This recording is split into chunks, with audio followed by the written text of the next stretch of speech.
tidak pernah berkhianat dan tidak pernah terhadap agama Islam. Buang.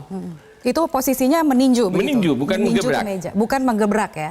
Posisinya mengepalkan gitu ya? Mengepalkan dari atas ke bawah. Oke. Dan Kiai siapa? Yang Bondowoso almarhum ini sebelah kanan, Kiai Maksum. Itu semua yang hadir di situ ulama semua ya? Ulama, sama tokoh-tokoh pergerakan. Baik. Assalamualaikum warahmatullahi wabarakatuh.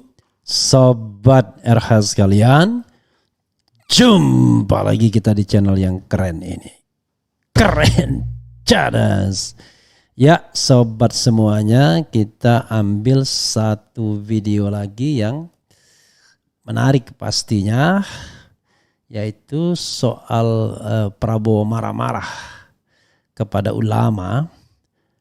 Ini muncul kembali pengakuan Usama Hisham. Jadi Usama Hisham ini adalah anggota DPR. Nggak tahu masih ada enggak ya? Mungkin enggak lagi ya. Jadi ini saudaranya Ridwan Hisham dari Jawa Timur, tapi dulu kalau tidak salah Golkar. Tapi kita lihat nanti statusnya sebagai apa. Sepertinya ulama. Oke, soal Prabowo marah-marah di depan ulama. Coba kita lihat ya. Suara Nasional beredar video pengakuan Usama Hisham, Prabowo marah di depan ulama.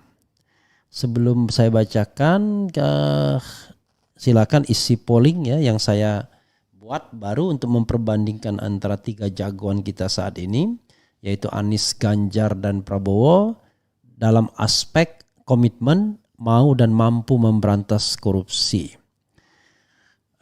Untuk sementara waktu Anies ada 10 kilo yang voting ya, 10.000.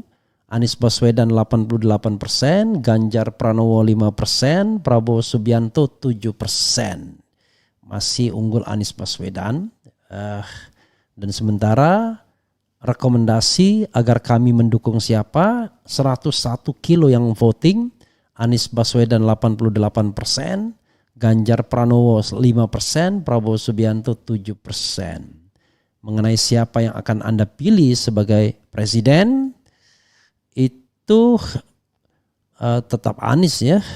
141 kilo yang voting, Anies Baswedan 86%, Ganjar Pranowo 6%, Prabowo Subianto 8%. Jadi kalau seandainya pemilihan presiden itu hanya di antara subscriber atau penonton RH Channel, maka Anies Baswedan tinggal tunggu pelantikan. Tidak usah lagi pemilihan karena unggul telak dan mutlak ya. Oke, tapi coba kita lihat dan kita bacakan video yang beredar ini. Saat ini beredar pengakuan Ketua Umum Parmusi Usama Hisham. Oh, dia ke Parmusi ya. Yang menceritakan kemarahan Ketua Umum Partai Gerindra Prabowo Subianto kepada ulama. Dengan nada suara tinggi ia memprotes pihak-pihak yang meragukan kualitas keislamannya, ibadahnya, kemampuannya mengaji dan menjadi imam sholat. Yang sangat mengejutkan, ia berbicara sambil meninju keras meja rapat di depan para ulama, kata Usama Hisham. Peristiwa itu sebelum Ijtima Ulama digelar pada 16 September 2018 ketika Dewan Penasihat Alumni 212 menggelar forum di Hotel Sultan Jakarta. Pertemuan itu digelar untuk menentukan calon presiden yang layak didukung dan kemudian akan disampaikan pada forum Ijtima Ulama. Usama menduga kemarahan Prabowo itu karena mengetahui ada ulama dan tokoh yang meragukan keislamannya. Dia pun mengakui bahwa dirinya adalah orang yang membuka pembahasan tentang tafsir pemimpin muslim yang harus diperjuangkan. Sebelum nantinya PA212 merekomendasikan nama ke Ijtima Ulama. Mungkin ada ulama, tokoh yang mempersoalkan keislamannya itu. Di PA212 itu sebelum dia, Prabowo datang, ulama yang mempersoalkan itu memang saya, ujar Usama. Ya, sahabat RH sekalian. Videonya mudah-mudahan kita dapat ya sambil cari-cari ya videonya ada atau tidak. Soal pemimpin Islam ya, saya termasuk orang yang menganut begini. Kepemimpinan itu tidak boleh hanya aspek duniawi saja, tapi juga ada aspek akhiratnya. Maka saya mengatakan tugas pemimpin Indonesia itu adalah membawa sebanyak mungkin warga negara Indonesia masuk surga. Terkesan main-main ya, tapi itulah refleksi saya. Jadi no way untuk sekularisme atau sekularisasi, karena kehidupan dunia ini tidak bisa dibedakan, tidak bisa dipisahkan dengan kehidupan yang akhirat. At any time kita bisa mati. At any time kita bisa diambil nyawanya. Dan kemudian kita akan mengalami kehidupan yang kekal, abadi di sana. Karena itu, memilih pemimpin, kemudian mengabdi kepada negara, tidak korupsi dan tindakan-tindakan baik lainnya, itu adalah dimensinya dua. Memberikan kebaikan kepada negara ini dan sebagai tabungan bagi akhirat. Itu kalau saya sampaikan dari perspektif seorang muslim. Tapi saya kira sama, penganut agama lain juga berbuat tidak hanya karena hanya for the sake untuk negara, ya, tetapi juga untuk kepentingan akhiratnya kelak, sesuai dengan agama dan keyakinan masing-masing. Dan itu baik, itu yang membedakan antara negara Pancasila dan negara liberal atau negara komunis. Negara Pancasila tidak membedakan kehidupan dunia dan akhirat, tidak membedakan antara urusan agama dan urusan negara. Kita tidak sekuler. Jadi kepemimpinan kita adalah kepemimpinan tidak hanya dimensinya material tapi juga spiritual. Jadi karena itu tidak heran kalau kemudian negara ini negara yang sangat concern terhadap pemeluk-pemeluk agamanya. Harusnya begitu. Jadi kalau negara kemudian memusuhi pemeluk agamanya, wah gawat negara itu.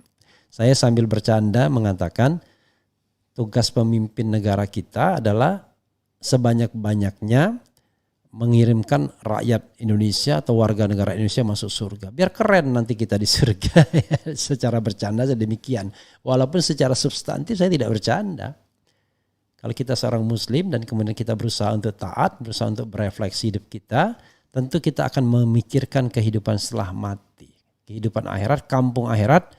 Dan once kita terjebak pada kehidupan yang hina-dina di dunia atau berbuat banyak kesalahan, maka ketika nyawa sudah hilang dari badan, kesempatannya sudah tidak ada lagi. Jadi barangkali mereka-mereka yang sudah mendahului kita baru menyesal. Kenapa kemarin tidak memperjuangkan pemimpin yang adil, pemimpin yang bisa membawa kita ke surga. Pemimpin yang tidak hanya menciptakan surga dunia tapi juga mengantarkan kita pada surga akhirat. Jadi baldatun thayyibatun warabun ghafur sebagai sebuah negara, dan kita juga menjadi insan-insan yang taat beribadah, dan kita yakin bahwa dengan taat beribadah, dengan berbuat baik, kemudian Allah Subhanahu wa taala akan memberikan rahmatnya, ya. Jadi kita masuk surga bukan karena amal ibadah kita semata, tapi karena rahmat atau kasih sayang dari Allah Subhanahu wa taala. Itu yang saya pahami. Nah, karena itu saya tentu tidak menolak ketika misalnya seorang ulama atau kelompok ulama cawe-cawe dalam memilih atau memberikan rekomendasi pemimpin atau siapa yang harus dipilih, karena itu adalah tanggung jawab dia. Soal menang dan kalah itu soal lain. Itu soal Allah Subhanahu wa taala semata-mata. Tapi yang paling penting kita memberikan keberpihakan kita kemana. Nanti ditanya, Anda berpihak kemana? Anda menggunakan ilmunya untuk apa? Untuk sekedar mengejar kekuasaan, mencari kenikmatan duniawi, mencari uang, atau Anda menggunakan ilmu untuk memberikan kesadaran, memberikan atau memberitakan hal-hal yang baik dan yang semestinya harus diperjuangkan. Jadi sahabat era sekalian, saya tidak tahu konteksnya kenapa Prabowo marah. Tapi kemarahan yang baik kalau seandainya dia merasa tersinggung, digugat keislamannya, digugat pengetahuan agamanya, bagus. Tapi apakah iya pemimpin harus marah, dibegitukan? Toh kalau kita mau jujur ya kita manusia yang terbatas, manusia yang memiliki kelemahan-kelemahan.